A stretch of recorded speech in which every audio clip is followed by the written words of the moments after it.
네, 이번 시간은 7번째 시간이죠. 이제 일학습 병행 제도로 신인력 양성 패러다임을 설계하자입니다.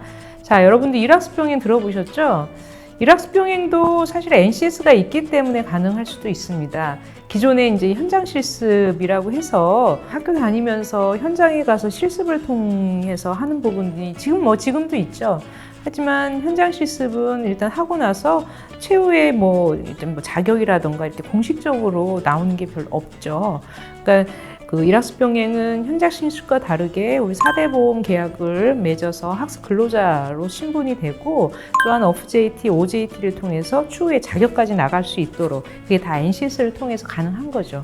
자, 우리가 이제 예전에는 굉장히 빠르게 성장해서 우리 경제 성장률이 7%, 8%대 이랬어요. 이때는 고용률이 엄청 높았죠. 하지만 1990년대 이후에 고용 없는 성장, 그러니까 고용률이 굉장히 굉장히 낮아요.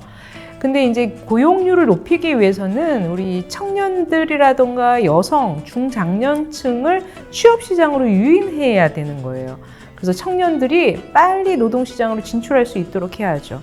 지난 시간에 우리 일취월장 여러분 들어보셨는지 모르겠어요. 일찍 취업해서 월급 받고 장가가자.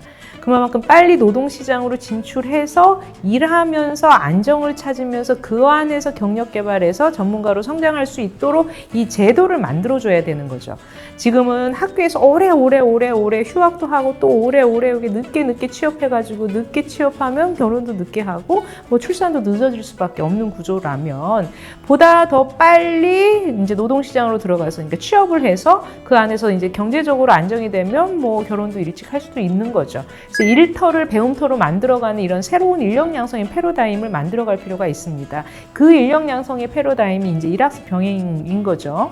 여성들의 경우는 또 육아 등으로 인해서 이제 경력이 단절됐죠. 그래서 바로 취업시장에 이제 노동시장에 취업하는데 어려움이 있는데, 이들에게 필요한 것은 노동시장으로 재진입할 수 있도록 하는 교육훈련이 필요해요. 그래서 그 친구가 기존에는 어떤 전공을 갖고 있고 어떤 능력을 갖고 있고 현재는 어떤 능력이 있는지 그걸 진단해서 제대로 고용 서비스를 한 후에 그에 필요한 직업 훈련을 연계해주고, 그에 따라서 자신의 고용 가능성을 확실히 확보한 후에 취업할 수 있도록 할 필요가 있습니다. 그때도 이제 NCS는 활용할 수가 있어요.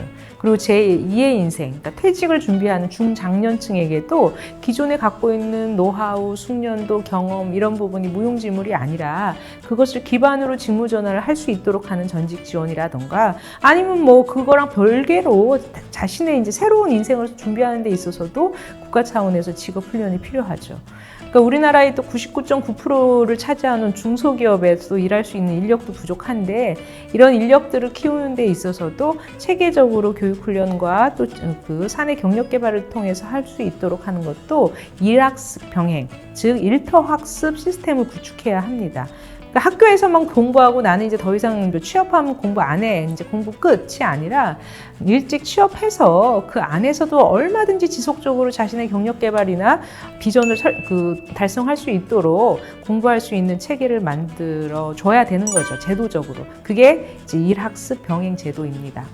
일터가 배움터가 되는 일터학습의 이제 핵심은 기존의 공급자 중심, 즉 학교 중심의 교육에서 이제 수요자 중심, 즉 일하는 현장 중심으로 바꾸자는 거예요. 그러니까 학습 공간도 언제 어디서나 이 생산 현장이라든가 사무실, 또 출퇴근하는 이런 공간이 될 수가 있고, 학습 내용은 이제 현장에서 필요한 현장 지식이라든가 실천적 지식, 고급 신기술 이런 것이 되는 거죠. 또 학습 방법은 예전에 교수님이 막 강의하고 이런 게 아니라 실제 이제 선배들한테 배우는 OJT, 멘토링, 현장 훈련, 또 학습자 주도의 맞춤형 집중 학습, 스마트 러닝 등을 활용하는 것이죠. 이러한 일터가 배움터가 되는 패러다임은 입직부터 또 재직 안에서 이제 숙련이 커지는 거고, 숙련이 이제 느는 거고, 그 안에서 전직까지 근로자 평생 생애 주기별로 기업 내 현장 훈련을 통해 중소기업과 근로자의 경쟁력을 높이는 것입니다. 이제 일학습병행에서는 이제 NCS가 어떻게 활용되는지 앞서 시간에 우리가 이제 일학습병행 OJT, OFJT 프로그램을 만드는 데 있어서 기존의 현장 실습에서는 이 체계적인 교육 프로그램이 없었다 한다면 일학습병행에서는 이 NCS를 기반으로 OFJT, OJT를 미리 만들어 놔야 이게 인정이 되거든요. 그래서 이 동일 업종 직무의 공통 직무 능력과 그 개별 기업의 특수 직무 능력이 동시에 반영되도록 이게 설계를 하고 훈련 목표를 명확히 설정해서 이제 학습 근로자들이 나중에 평가할 때 그걸 활용을 하는 거죠. 그래서 그 OFJT에서 또 OJT에서 교육받은 것이 나중에 이제 자격으로 이 친구가 제대로 패스페일, 그 능력 단위별로 어느 정도 일정 수준 통과를 하면 이게 패스페일로 돼서 일학습 병행 자격까지 나가는 겁니다. 그래서 기업에서 일을 하면서 배운 기술을 제2의 인생에서 활용해 줄 수 있다면 기업을 떠날 때도 자신의 인생을 걸고 일하는 직장을 고맙게 생각할 것이고 나아가 국가 경쟁력 차원에서도 숙련 기술자의 손실을 최대한 막을 수 있게 되는 것입니다.